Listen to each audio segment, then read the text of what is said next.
আসসালামু আলাইকুম। Start edu চ্যানেলে আপনাদেরকে স্বাগতম। আজ আমরা ডু ফাইল সম্পর্কে জানব। ধরুন আমরা প্রথমে কিছু কাজ করছি,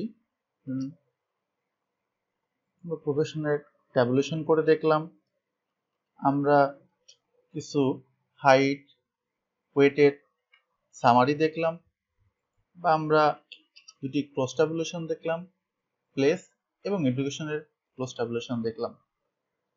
ধরুন আমরা এভাবে কাজটি সম্পন্ন করলাম অনেকগুলো কমান্ড দিয়ে।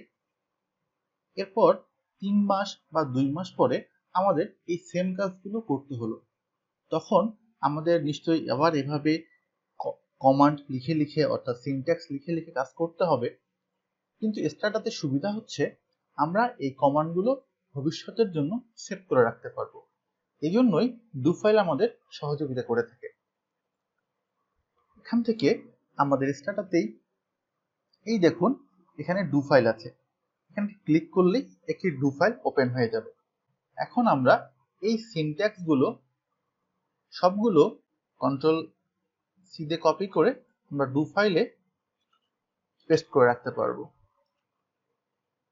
দেখুন এখানে একটা সুবিধা হচ্ছে, আমরা যদি এই লাইনটাকে আমরা রান করতে চাই তাহলে এই লাইনটা সিলেক্ট করে এই যে এক্সিকিউট সিলেকশন এখানে দিলেই দেখুন আমাদের রেজাল্ট উইন্ডোতে আমরা এই কমান্ডের কাজ দেখতে পাচ্ছি। এখন আমরা যদি এই ডু ফাইলটাকে সেভ করে রাখতে চাই, জাস্ট এখান থেকে সেভে গিয়ে আমরা যে নাম দিব, ধরুন আমি নাম দিলাম start edu do file.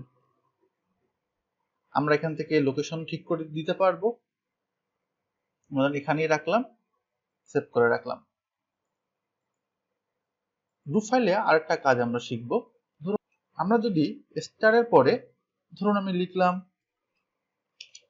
Today's work, স্টারের পরে যে লেখাগুলো আমরা লিখব সেগুলো স্টার্টার ডু ফাইলে কমেন্ট আকারে থাকে, অর্থাৎ এই লাইনগুলো রান হবে না। কিন্তু আমরা যদি আবার ট্যাব প্রুফ এইটা দিয়ে দিই তাহলে আমরা দেখতে পারবো রেজাল্ট উইন্ডোতে এইটার রেজাল্ট চলে এসেছে। এভাবে সহজে আমরা ডু ফাইলে সিনট্যাক্স গুলো সেভ করে রাখতে পারি। ধন্যবাদ সবাইকে।